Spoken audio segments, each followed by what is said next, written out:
Assalamualaikum warahmatullahi wabarakatuh. Perkenalkan, nama saya Leni Farinawati, nomor induk mahasiswa 501122646, dan ini adalah tugas 1 untuk mata kuliah Studi Komparatif Pendidikan Dasar di berbagai negara.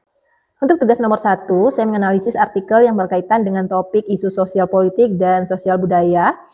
Artikel yang berjudul Perubahan Sosial Budaya dalam Modernisasi dan Teknologi dipandang dari proses belajar, karya Miftahul Rizky yang membahas bagaimana modernisasi dan kemajuan teknologi secara fundamental mengubah lanskap pendidikan.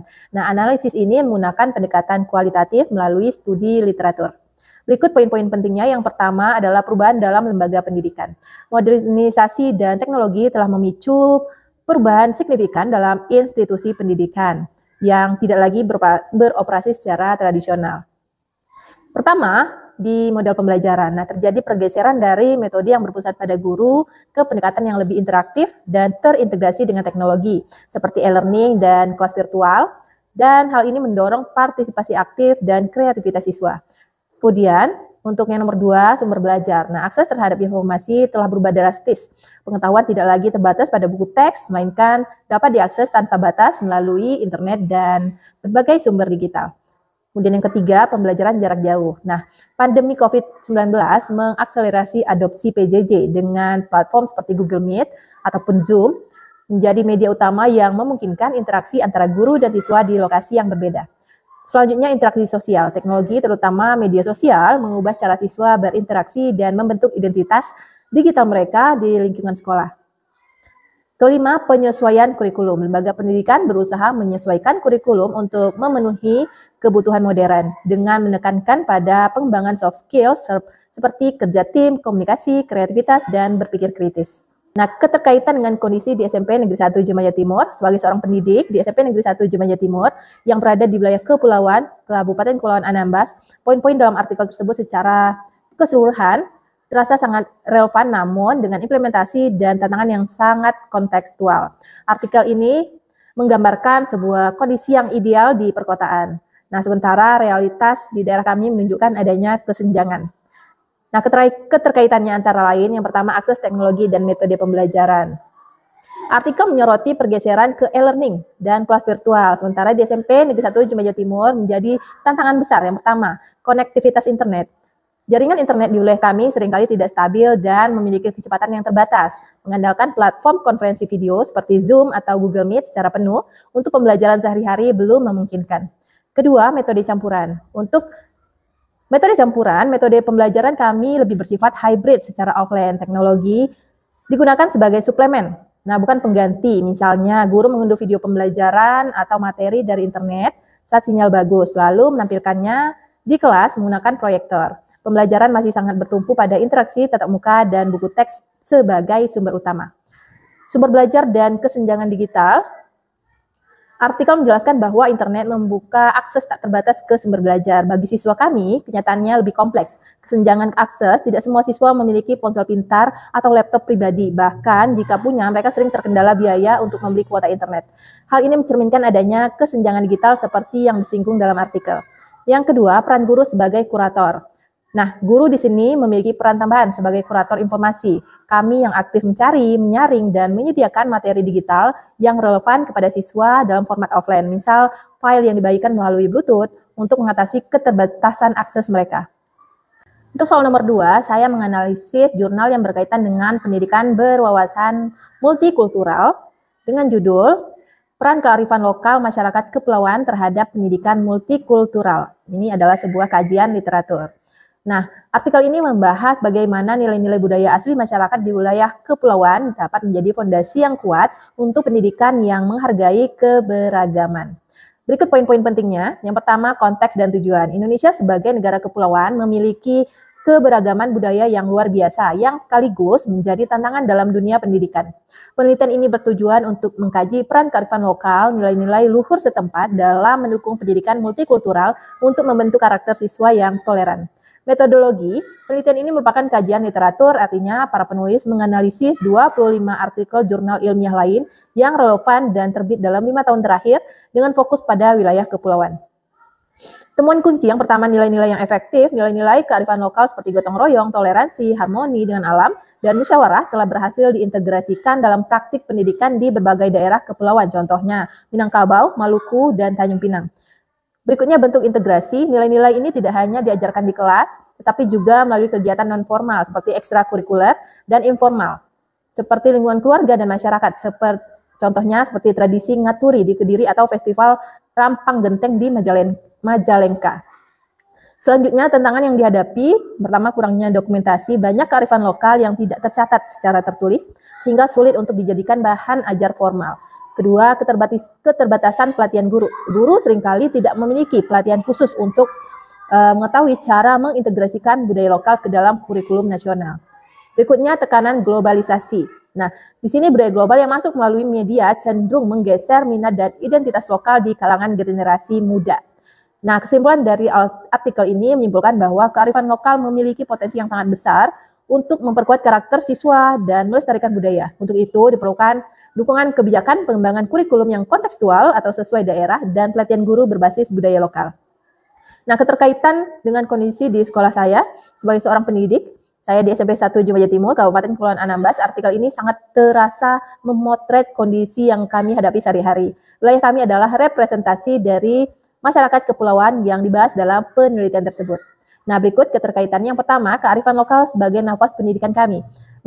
Meskipun tidak selalu tertulis dalam kurikulum, kearifan lokal adalah bagian tak terpisahkan dari proses pendidikan di sekolah kami. Yang pertama, gotong royong dan kebersamaan. Nilai ini bukan sekedar teori. Nah, saat ada kegiatan sekolah seperti persiapan acara 17 Agustus atau kegiatan Jumat Bersih, semangat gotong royong sangat kental. Siswa, guru, bahkan terkadang orang tua murid ikut terlibat. Ini adalah praktik langsung pendidikan karakter yang jauh lebih efektif daripada sekedar ceramah di kelas.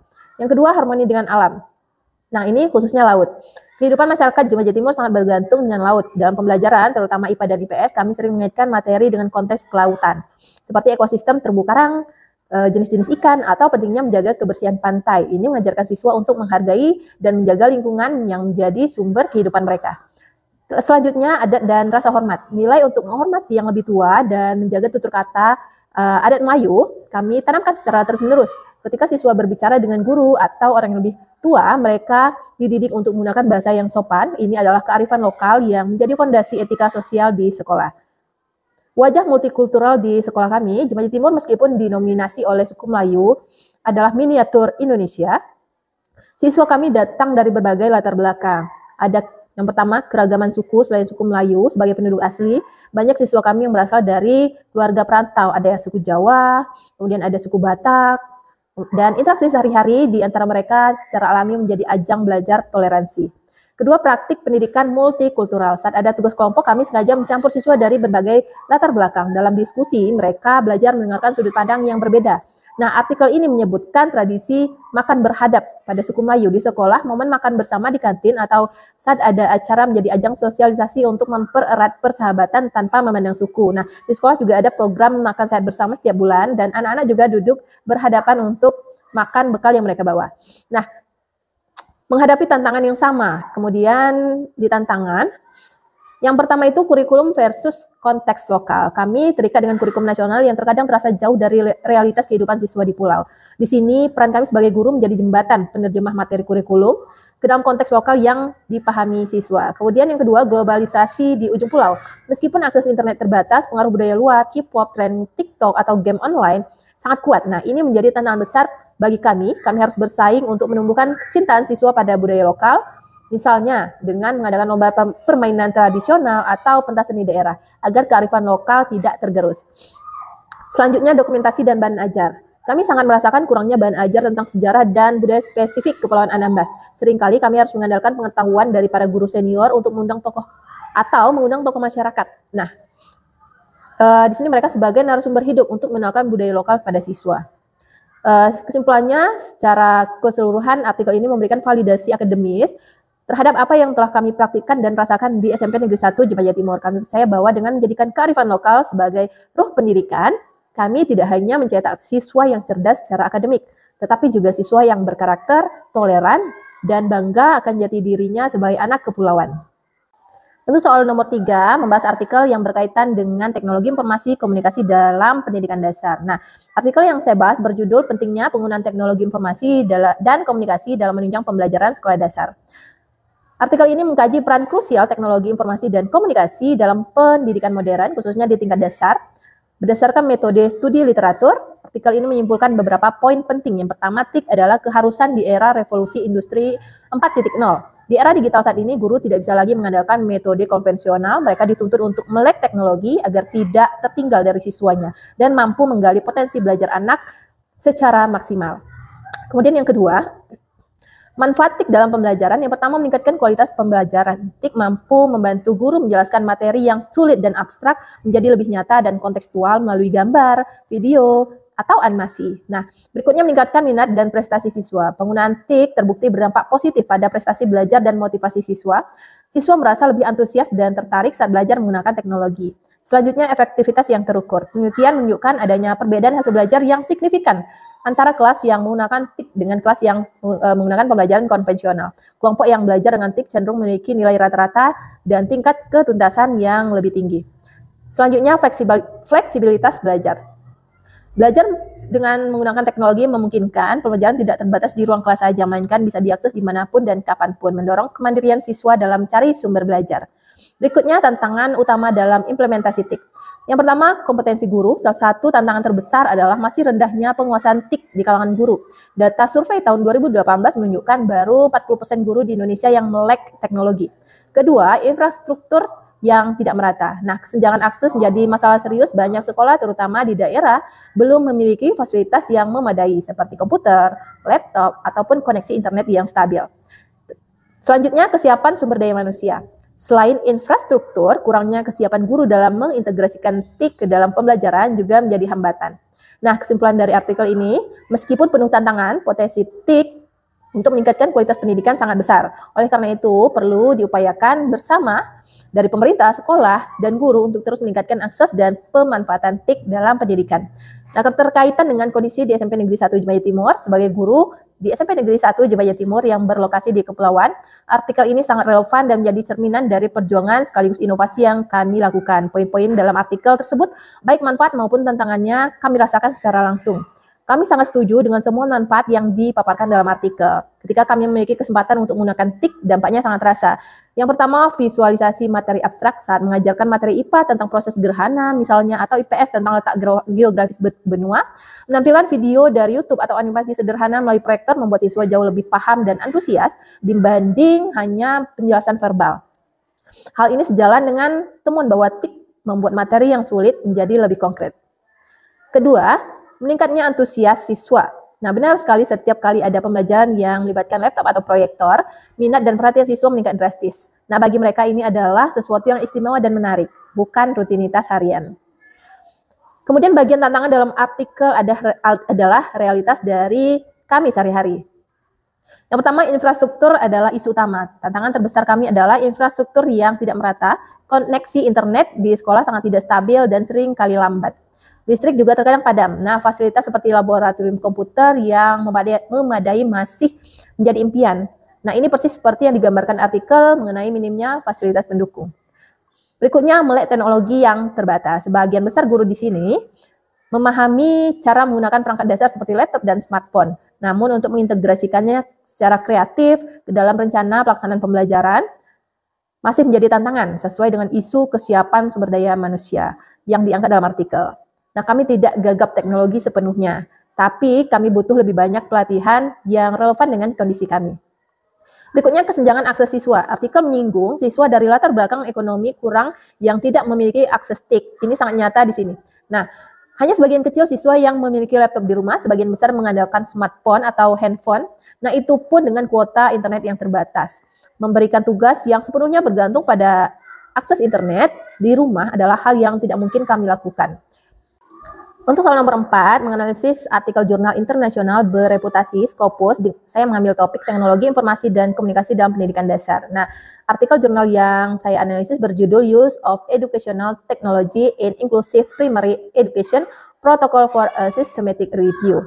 Nah, ada beberapa poin penting dari artikel ini. Yang pertama, latar belakang masalah. Teknologi pendidikan EdTech dianggap sangat berperan dalam beberapa dekade terakhir untuk mendukung pendidikan inklusif. Teknologi ini membantu mengatasi berbagai hambatan belajar dan menawarkan perangkat serta peluang bagi semua siswa, termasuk mereka yang memiliki kebutuhan pendidikan khusus dan disabilitas atau SEN. Namun, pemahaman tentang praktik dan kebijakan terkini di dalam kelas serta dampak pandemi terhadap penggunaan EdTech di kelas inklusif masih terbatas. Tujuan utama dari penelitian ini, tujuan dari tinjauan sistematis ini adalah untuk memetakan pengetahuan terkini tentang penggunaan teknologi pendidikan EdTech untuk mendukung pembelajaran siswa dengan kebutuhan pendidikan khusus dan disabilitas di sekolah dasar inklusif yang berada di negara-negara berpenghasilan tinggi. Metodologi penelitian ini akan mengikuti pedoman PRISMA-P, Preferred Reporting Item for Systematic Review and Meta-Analysis Protocols, untuk memastikan proses tinjauan dilakukan secara sistematis dan transparan. Nah, artikel ini adalah sebuah proposal rinci untuk sebuah studi besar. Para peneliti merencanakan untuk mengumpulkan dan menganalisis semua penelitian yang relevan mengenai berbagai teknologi digunakan untuk membantu siswa berkebutuhan khusus di sekolah dasar reguler. Nah, tujuannya adalah untuk mendapatkan gambaran yang komprehensif tentang kondisi saat ini yang nantinya bisa digunakan sebagai dasar untuk kebijakan dan praktik pendidikan yang lebih baik.